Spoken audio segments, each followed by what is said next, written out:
Okay, here we are, Character Moments Workshop Lesson 2. We're going to be going over dynamic camera. So, in any kind of animation we do, the camera is an integral part of what we create, right? Like I had mentioned in the previous lesson, it's half the battle. And I know I touched on it lightly in lesson 1. So, I'll be reiterating some things, but also going a bit more in depth into other things. Okay. So, the camera. What is the role of a camera? So, regardless of the format, the role of a camera is to provide the best seat in the house. So, what do I mean by this? Well, it can mean a couple of different things depending on the medium. So, let's say, for example, we're talking about a character moment, or we're talking about um, a visual effects shot, or a cinematic shot, a film shot, TV, or a character moment that's closer to these linear media formats, right? The best seat in the house would be the best place to place the camera that would enforce what's being told in the shot. Sorry. So let's say, for example, it's a really tender moment between two of the characters, and there's not a lot of movements happening, not a lot of big motions, but you can tell that there's a real connection between the two characters. And so, the best seat in the house, as far as where to place the camera might be close up on the characters' faces, right? It's providing the best seat in the house for the audience to experience whatever it is the shot is trying to convey, right? And so, this goes with any kind of linear media, but in the role of games, that could be something different. So, if we're talking about gameplay, let's say, for example, we're talking about a first person shooter, right? Where to place the camera. So, in relation to the ground, etc., and in relation to the FOV and how the player is viewing the world, what it feels like to view it in a specific FOV.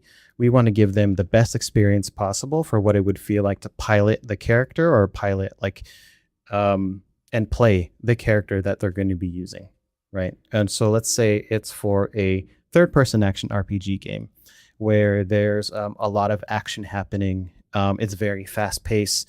Maybe there's a lot of enemies that they can fight. And so the placement of the camera behind the character, and maybe the character shifted over slightly to the left a little bit, that would technically be the best seat in the house for that kind of a game. So the one thing that all of these things share in common is clarity.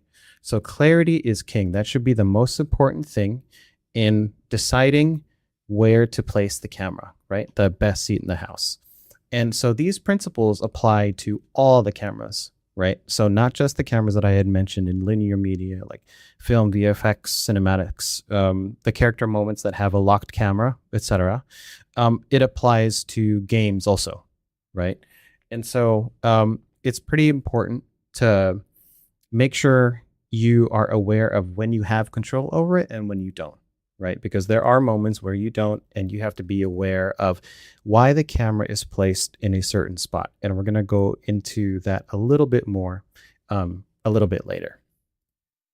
Okay, so a little bit about cameras and games. Like we had talked about, there are different cameras for different games, just like we had mentioned for first-person shooters, for third-person action RPGs, maybe a paraline view, something like a Hades or StarCraft, or even like a MOBA camera. It's kind of paraline, but there's some depth to it, and so it's not quite flat. And it's important to know what your camera is going to be like, and if you have control over it or not, like I said. And it's important to know that there are even different cameras in different places of the game. So I'll take Overwatch as an example. It's a first-person shooter game, right? We also have abilities that pull the camera out into 3P. We also have moments in the game where you can view the character in different ways. So like a play of the game, like a character intro, like we're going to do, we treat the camera like a character. We basically have control over it, just like we do like in shot work. Or if we're talking about a camera in a hero select, it's locked. Can't do anything about it. And so we have to play to the camera, So it's important to know the limitations of your camera, and making sure that you take that into account when you begin creating your animation. So Cameras and character moments. So I had mentioned cameras as characters, right? And this kind of goes along with the conversation of the camera being half the battle, right? When posing. So this means that we have control over the camera. We treat the camera as a character because it's basically the audience, right? And where they're going to be viewing our animation, and we want to make sure we give them the best seat in the house. So we treat them as a character because they're able to um, add or they're able to assist in making sure we get good dynamic poses, making sure that we get across whatever it is we're trying to convey in what we're animating, right? And so the different kinds of character moments that you'll see where the camera act as characters would be a character intro, like we're talking about, cutscenes, which is pretty much like a cinematic, or they might be a little bit more dynamic, like we had mentioned, like God of War, right? They're um, pretty epic, I would say. Um, and I think God of War does a really, really good job as far as like real time cutscenes and putting the camera in a place where you, the player, feel like you're a part of the action, right? And cinematics. So this is the closest to linear media there is, where it's shot work, like film or VFX or TV or anything like that. Okay, so there are a couple of concepts about the camera that I'm going to go over a little bit more in depth. But before we do, we'll go ahead and list them out here. We're going to be going over staging. We'll be going over focal point. We'll be going over composition, screen direction, and dynamic cameras. Basically, the levers that you can pull that would make the camera feel dynamic. Okay. So first up is staging. So very simply put, staging is the placement of the characters in the scene, right? And sometimes this is going to be dictated for us. And oftentimes, at other times, we might have some leeway or some control over this. So when staging your characters, you always need to ask yourself, like, what's the best way for me to arrange these characters in the scene so that action or the acting will read as clearly or dramatically as possible? Remember, the number one thing we're always after is clarity. And make sure that aside from placing them in space, you want to make sure the placement of the characters relative to the frame also look good and relative to each other. Okay. So always keep in mind that the goal is always to give the best seat in the house. So this doesn't just apply to the camera. This applies to the staging of the characters, and obviously the camera has a very important part in that, right? So I have some visual aids throughout this presentation that kind of detail some things that are worth mentioning. So obviously, like I had mentioned, placing the characters relative to the camera in space, but also relative to each other within the frame. This is just a simple diagram of that. I also have a diagram of what's called the rule of thirds. So a good general rule is to try and place your focal points where the lines intersect, right? And so you can see this screen here. This is about an HD 16:9 aspect ratio, and it's divided into thirds. And so where the lines kind of cross, right? These are good places to kind of place your focal point. And we'll be talking about focal point next. I've got some little examples here. You can see the character placed on the complete third here. You can see the sun placed on the top third, the top left third. And you can see kind of like this classic kind of standoff between the two. One character is on the left and one character is on the right third. So some other examples from the rule of third, right? We have Ratatouille. This is somewhat of an over the shoulder. I guess technically it is. Skinner's just really short. Skinner's here on the left third. Linguini's here on the right third.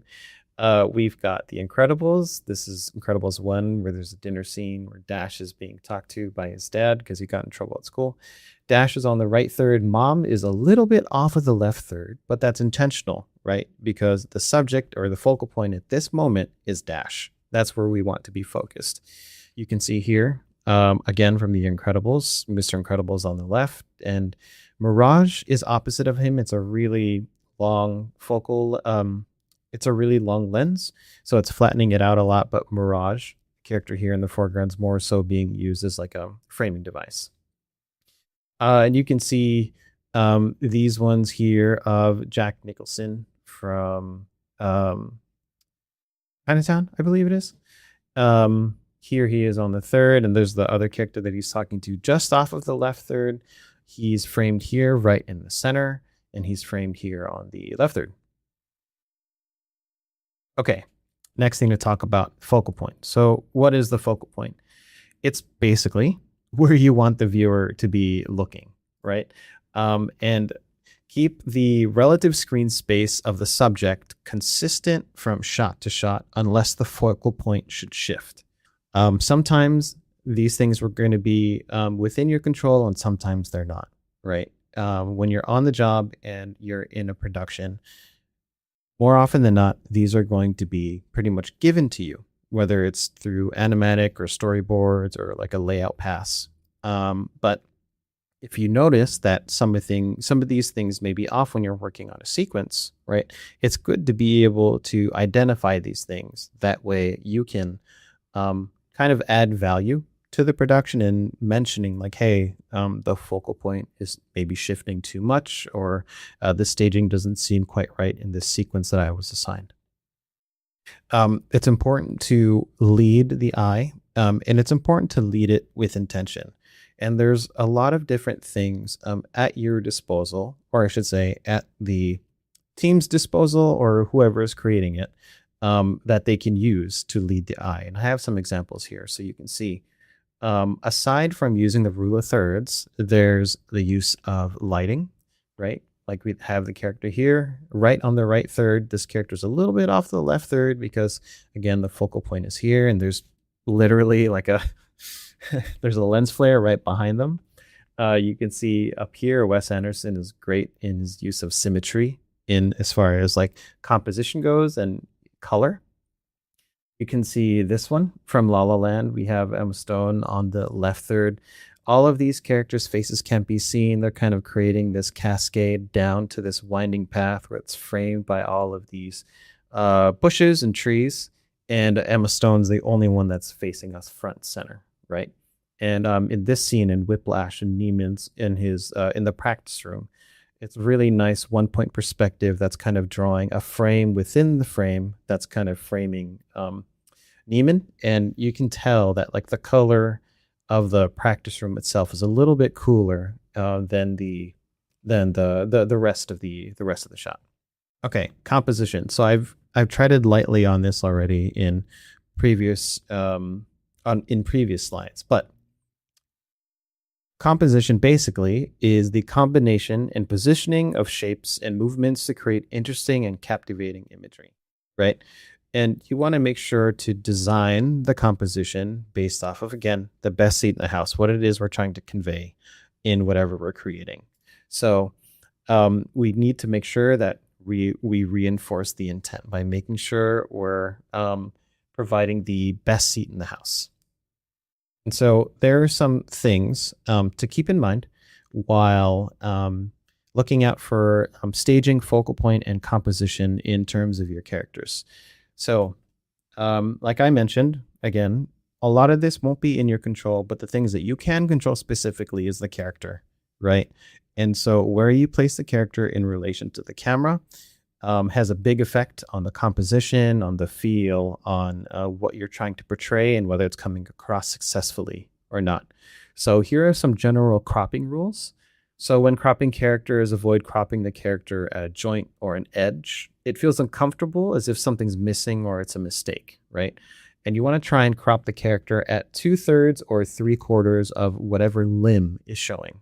So you can see here, like if we're looking at the character, you wouldn't want to crop right maybe at the belt line, or maybe not right at the knee, but maybe right above the knee, or maybe right up below the belt line.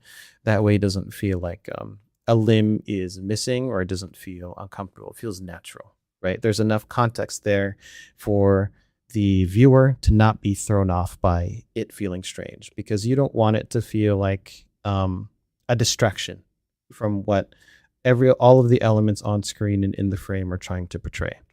Tangents. So this is an important one. points at which the subject touch the frame, and points at which other points of the subject are uncomfortably close or touching each other, or points where a line crosses two subjects, making the overlap unclear. So in the example here, we can see where the umbrella is touching the top of the frame. It makes it feel like a little bit flat, and it feels like the elements are just touching enough. You can see where this spine of the umbrella is touching just the top of the head, and you can see where the handle, or like the pole arm, I guess, of the umbrella is kind of making a complete line with one of the spines of the umbrella, right? Whereas in this one, in this example down here, right, we've left a little bit of room from the top of the frame. We've separated the spine of the umbrella, and we gave it a little bit of a tilt so we can see more than one surface of it. We can see the underneath, but we can also see the top. And we can see now that like the pole arm is clearly separated from like the spine of the umbrella, right? So leave breathing room for areas close to the frame and around the subject, and overlap shapes clearly. Another thing is negative space, right? And you always want to try and preserve the negative space around the focal point as much as possible. So really simply put, negative space is the literal space around the silhouette of the subject and potentially some elements in the frame. So if we're looking at this, for example, right? This top example has the character kind of framed or placed in between these two picture frames, whereas on the bottom you can see it's kind of uncomfortably overlapping the other, and it's kind of leaving kind of something wanting for this space right here. It just feels a little distracting, a little uncomfortable, a little bit off, right? And so we want to try and minimize or eliminate as much of that as possible. Okay, screen direction. So screen direction is the direction which the action is moving on the screen. So most of the time it's a character. Sometimes it can be the camera, or sometimes it's general action. And generally, the screen direction, excuse me, once it's established, should always be maintained unless changed visually and clearly, right? You want to make sure that you're only changing it with purpose. So screen direction can be used in a number of visual and subliminal ways, right? It could be used to give a sense of familiarity. Western audiences read left to right. So the natural progression of a story or of a character as a sequence progresses would be left to right for Western audiences, whereas maybe somewhere else it might be different. If there's constant changes in screen direction, it might give off a frantic feeling. And again, if that's what we're trying to convey in the shot or in the sequence, that's technically the best seat in the house, right? It's reinforcing that intent. So, in that case, it would be appropriate. So whenever you're viewing something or whenever you're watching something, try and keep that part of your brain on, kind of like a meta view almost, and kind of think about what the camera is telling you by where it's positioned and where it's placed. This is a visual aid that I love to use while teaching. It's from Grizz and Norm. Tuesday Tips with Grizz and Norm. Fantastic books. I highly recommend it. I think they have 2 volumes out. I don't know if they are continuing to print it or not, but if you can get your hands on it, definitely do so. They also have a blog spot. I love their stuff. It's great for teaching and all that good stuff. So you can see they break down screen direction into 2 basic rules, right? The character is maintaining screen direction from left to right unless he changes the direction on screen. We show the change of direction, right? So he sees the rain, and then we see him turn around on screen, not across a cut, not after the cut, it's on screen, right? And screen position being focal point, right? Wherever you place your character in the scene or the general position, you want to make sure you maintain that, right? So if we're cutting from this shot to this shot to this shot, you can kind of see that the character is always placed on the left third, especially when the character is moving. So when the character is moving and the camera's moving, there's a lot going on. And so maintaining screen position is paramount for making sure the audience doesn't get confused and they're able to keep up with the action that's happening on screen. Okay, one thing to help maintain screen direction is the 180-degree rule. So, again, as an animator in a production, you most likely will not have to deal with this, but it's always good to know um, in case you've been assigned something and you need to call it out because you notice it and it feels strange and you want to correct it, right? So, shots in a sequence can only be shot within a 100-degree radius from one side of the characters. If the rule is broken, it can disorient the audience very easily and begin to make things unclear. So, I have a visual aid for this. So, the 180-degree rule, okay? Shots are allowed along a 180-degree radius on one side of an invisible line that connects the characters, okay? So, here's our invisible line. And then this is a 180-degree radius going this way. And we have a 180-degree radius going this way, right? So crossing of the line is a jump cut, and it must be used carefully because it can easily disorient the audience. Okay, so in this overhead diagram down here, if we're looking at the character, red character here and the blue character here, and we've got our invisible line, right? And the camera is placed to the right of the blue character. Okay, so this would give us this shot A up here, where the blue character is on the left and the red character is on the right. Now look at what happens when the camera, crosses this invisible line all the way over here. Okay? The red character is now on the left and the blue character is now on the right. We've crossed this invisible line and we are not abiding by this 100-degree radius that we're supposed to be staying on. And you can see that the characters have kind of swapped places. So especially in fast action, maintaining this is really paramount, and it's really important to make sure that no confusion, to prevent confusion and to prevent confusing the audience. So a dynamic camera. What kind of makes a dynamic camera? Well, there are a couple of things that I chalk it up to, right? Camera angle being 1, a horizon line being 2, camera lens being 3, the Dutch of the camera being 4, and the intent. So these are the ingredients that I was talking about, the levers that you can pull in order to make a camera more dynamic. And I'm going to be relying on Grizz and Norm again. They've got this great little one-pager on making a camera dynamic, right? So when you're about to choose a type of shot, ask yourself how you want the audience to feel. This is exactly what we were talking about as far as like providing the best seat in the house. Okay. What's more dynamic and what's more flat? You can kind of see here with this marathon or this race, I guess, with this front runner, the camera's placed kind of low. We're kind of looking up at them. It's somewhat of a wider angle. And there's a little bit of a Dutch because you can see the horizon line is a little bit tilted. And so if you're trying to make it feel, just like it says here, immersive, kinetic, intense, this is a perfect place to place the camera. Whereas if you're trying to make it clear, but if you're trying to make it maybe a little bit more comedic, or maybe you want to give it a different feel, maybe the race is supposed to be funny, right? And so making it flat like this makes it a little bit more less intense, right? And it gives it that more comedic feeling that we're talking about. And so think about the circumstances and the context too, right? Because the opposite can be said. So if we look at this example down here, this is just a person sitting at their desk working, right? And it looks pretty mundane and it looks pretty boring and nothing exciting is happening based off of where the camera is placed. But as soon as you place the camera in a very dynamic position and angle, you can see that it gives it a completely different feel, right? Almost feels like he's racing against the clock or something is happening on his computer, or maybe he's really tense for some kind of reason, right?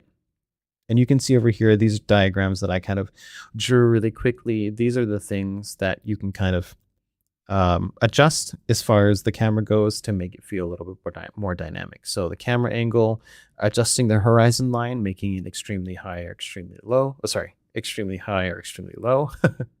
The camera lens, having it really wide or really shallow, like so having it really long or really short. And the Dutch of the camera. So the Dutch in particular, even if you haven't heard that term, it's basically the roll of the camera, right? And this is something you want to be careful with, obviously, because it can cause.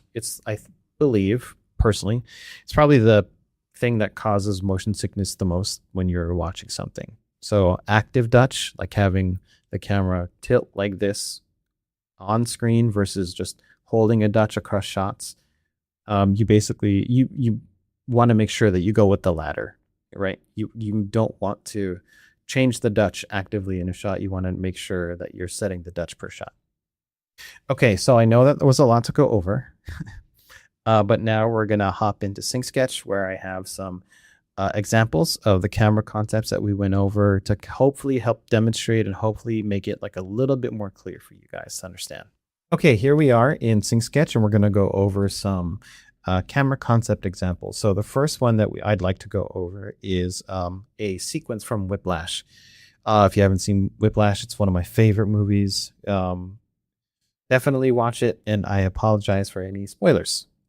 So we're not going to go through and watch the sequence. I'll much rather go through things shot by shot. That way we only focus on the concepts of it. Okay. So just to give a little bit of context, this is a very high pressure situation for the main character here. Neiman, he forgot his drumsticks somewhere and they're about to go on stage in maybe like 5 minutes. And you can even tell like he's a little bit disheveled and like he was already late. And so he wants to make sure,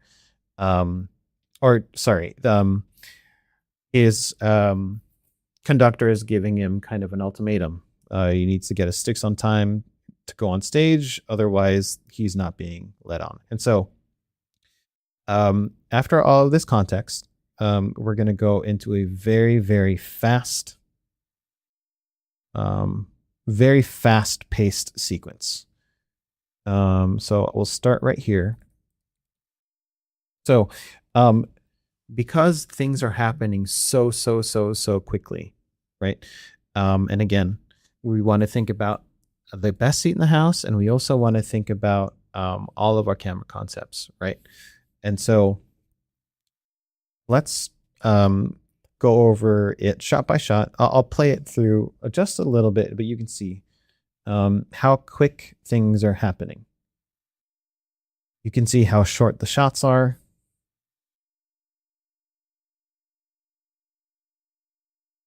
Okay, so let's stop it right there. And let's take a look first at where he leaves this, where he leaves the band room, right? He's traveling into frame, right? He's traveling into frame, and then he's traveling towards screen left to screen right. And so across the shot, right, we pick up on an action that's moving screen left to screen right, and you can tell like I can count the amount of frames the shot is. It's so short and happens so fast, but you can see this action moving from left to right. And this is kind of what I was talking about as far as focal point goes, right? Sometimes it's an action, right? It's not always a character. And so this left to right action and kind of boiling the shot down to the essence of what's the only thing we need to show here in order for the audience to understand, like, okay, he left, right?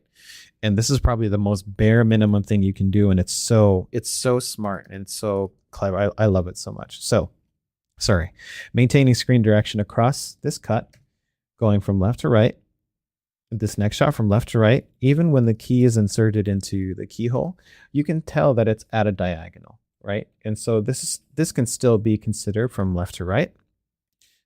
The car then takes off from left to right. We can tell there's this insert shot here where nothing is happening, but it's literally indicating a passage of time, right? So after this passage of time, he gets to where he left his sticks. He is arriving at this location and it's still moving left to right, even though we're moving into space, right? We're moving towards the camera, but it's still moving screen left to screen right. More passage of time.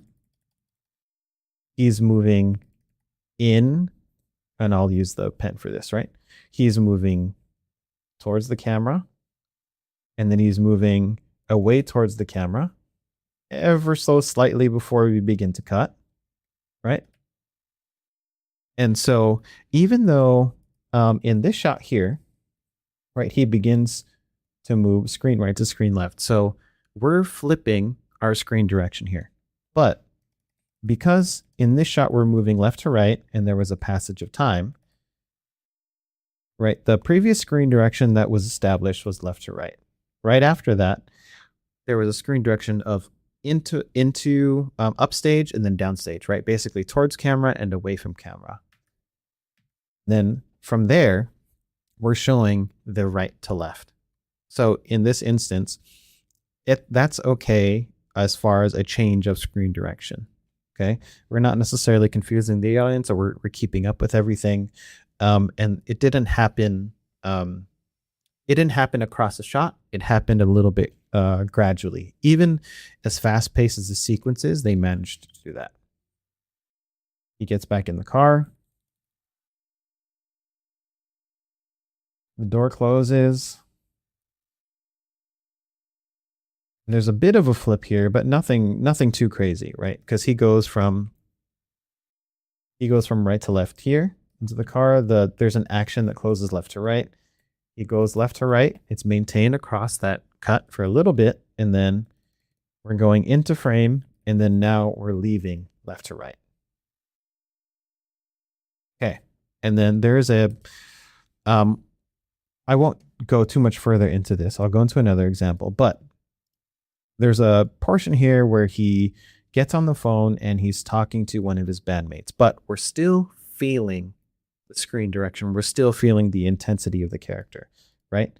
And so there is a kind of a clue or like a tag that's kind of left to indicate that we're still maintaining screen direction, right? Even though the character and the car is not moving in this instance, we can see the background moving from right to left. This is indicating, and this is telling the audience that we're continuing to move from left to right. We're still maintaining screen direction. Okay. So I'll try and go over these next shots pretty quickly. So all this happens. Spoiler alert, I'm so sorry. He gets into an accident. And so over these next few shots, it's very tough to tell what's happening, right? But that's intentional. It's intentional because the best seat in the house is to be able to experience this ride alongside Neiman. We're experiencing this car crash with him, so it very much feels like, we're in the passenger seat with him.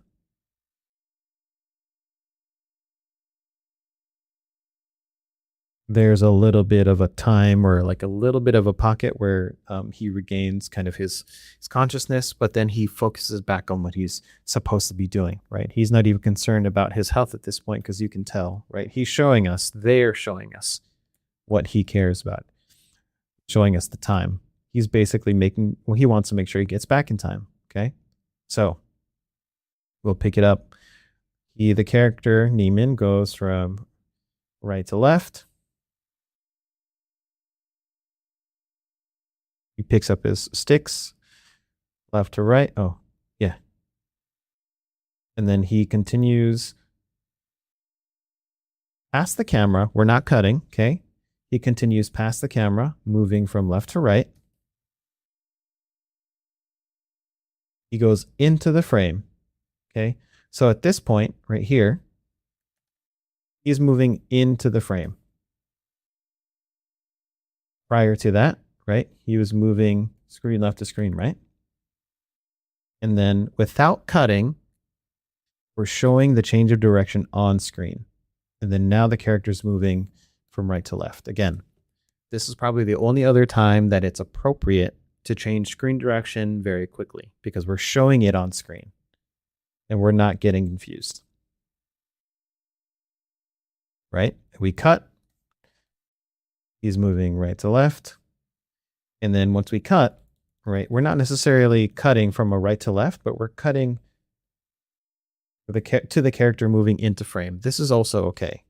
Okay, we're not losing screen direction at all because generally the focal point is in the same spot.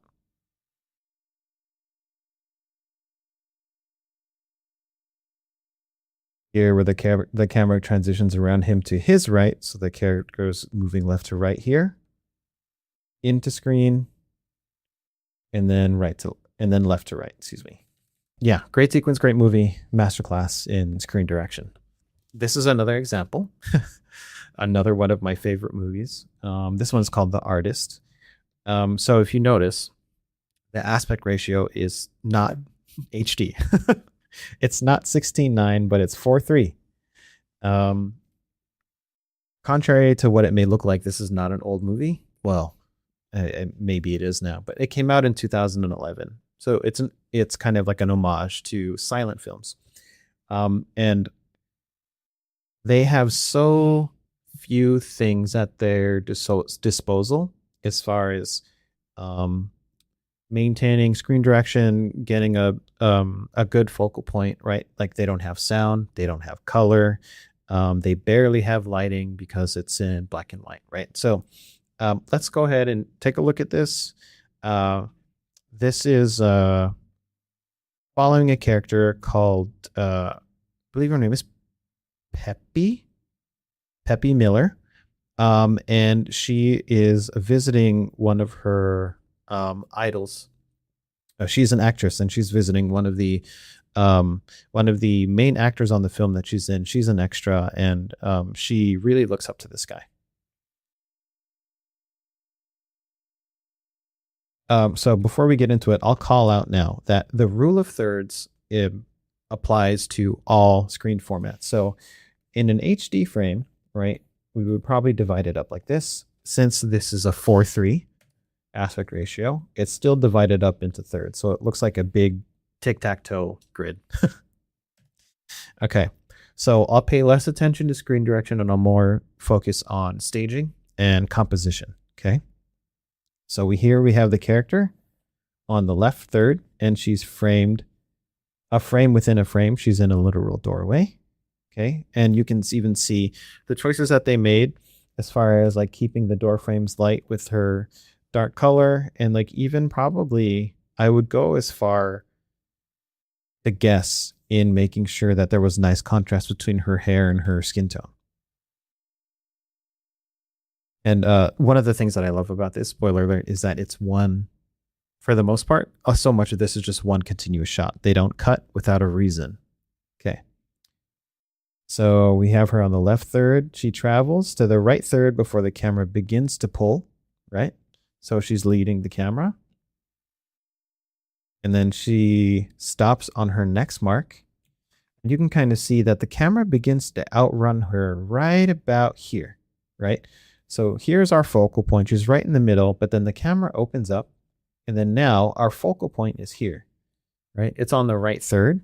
It's framed literally within a frame, right? Which is the mirror. And there's very big points of contrast. And one other thing, as humans, we are naturally drawn to people's faces. So we can see more of her face here than we can here, right?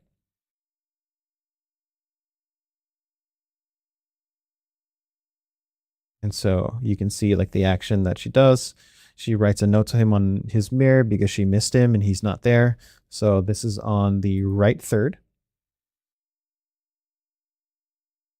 And then as she begins to go to her next mark, our subject, our focal point moves out of the frame. And then the character turns around and opens up. So we see more of her face. Then now this is our focal point. So she begins to move to the left. She drags the camera with her, right? The camera's not moving before her. She's motivating the camera to move. So she moves to the left. And again, the camera begins to outrun her probably about here. And we can see that our next subject is right here on the left third. And you can see how the elements actually around her are placed, right? You can imagine it's a lot more difficult to get really intentional staging and overlapping of elements in live action. But you can see that her gaze and basically where she would be looking, right? The tangents, or sorry, the lack of tangents and the overlap of that the actual character is really nice against all the other elements in the scene. And then we have our, like I mentioned, our other focal point here on screen left, on the left third, sorry. And we have her on the right third. And then so she approaches. And we get a little bit more intimate over time. The camera gets closer and begins to push in on like the moment that she's having with like the suit and her kind of daydreaming about, a possible romance with this other character. And we can see here again, there's no sound aside from music. There's no kind of Foley, none of that. We can see in her reaction that motivates the cut. Okay. And she's looking right to left. He's looking left to right. So we cut back. He kind of does like a ping pong a little bit, just to get a feel for how each of the characters are feeling towards one another. And again, we go in this shot where we track her eye line towards him, right? When we pick up, she's moving her head from left to right, indicating that George Valentine, this character, is moving from left to right. She continues to track him. And then now he's on the right and she's on the left. They flipped. So we showed the change in staging on screen. We watched it happen, right? Now he's on the right and she's on the left. Says something to her. No sound.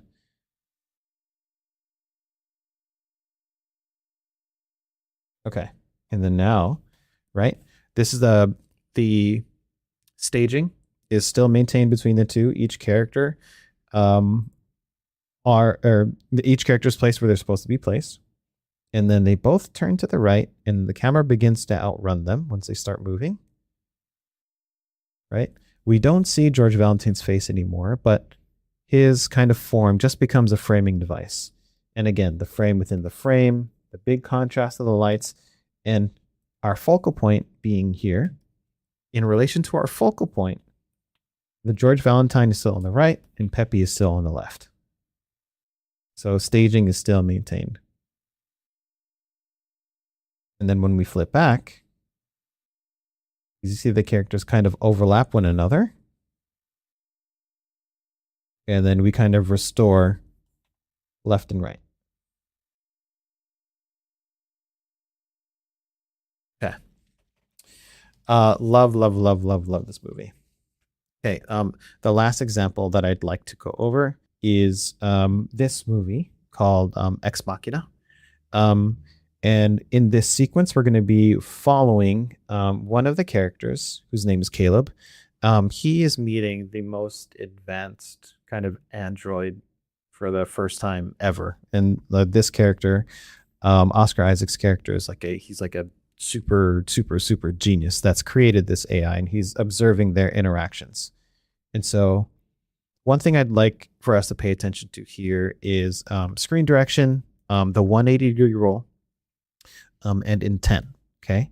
So this is kind of the establishing scene. And so we can see here, here's Caleb. He's kind of the main character, or the android and Caleb are kind of separated between these two panes of glass. The android is being kept in captivity in a sense for safety, but also just so it's a controlled environment in order for this character, Oscar Isaac's character, to analyze her interactions with humans for the first time. This is the first human she's meeting, and obviously this is Caleb's first android he's meeting. Okay. Alrighty. So as we go, he notices the character, right? We can see him looking left to right. So Caleb's right here on screen left. And then once we cut, he's on screen right. Right? And then Ava's here on screen left. But then you can see across this cut, a focal point is in generally the same spot, but they're different characters. Okay? And then now the same thing happens, right? Focal point is right here on the left third. Then across the cut, focal point is in the same spot generally, but it's a different character. We can see the silhouette of Ava here, which is closer to mid or right third. So she crosses from left to right, and we're crossing and we're breaking the 180-degree rule. We're crossing that invisible line, right? She's moving from right to left in this shot, and then in this shot, she's moving left to right. And we can see how, through his actions, the way he's moving and his facial expressions, we can see how confused he is, how intrigued he is, and how, he's not really sure what to make of things and what to think. Here she enters right to left.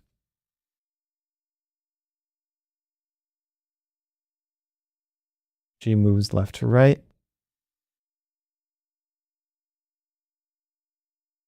And the general staging and the placement of the characters begins to kind of like level out. It's a lot more predictable and it's a lot easier to follow. But in this portion in particular, here, where we're breaking the 180-degree rule and we are jumping all over the place with our focal point, generally speaking, like you shouldn't do that, right? That's what we just talked about. But if we think about the best seat in the house and we think about the intent of it, right? I believe there's no way of really knowing without, I guess, watching a director's cut or something, but I believe that the cinematographer, the director, the editor, the crew, basically the people that worked on this, they wanted us to feel what Caleb was feeling. They wanted to put us in his shoes. And so they wanted us to feel confused, feel disoriented, feel like not sure exactly what's going on. And so as a result, having these focal points that jump around and breaking screen direction all over the place, that kind of gives us that feeling. Okay. So please take that with a grain of salt. It's important that you understand the rules before you break them. And I just like to finish kind of this portion with, I know that a lot of these things, and I've mentioned it before, are out of our control as animators. But if we understand these things, and if we are aware of these things, it makes our animation much stronger. It makes our artistic eye much stronger. It's a muscle that you need to work out, and it will eventually lead to your animation being much stronger as well. It'll also add to your value as an artist in the production. So those were some examples of the camera concepts in these films that can be kind of translated to linear media or character intros or character moments where the camera is a character.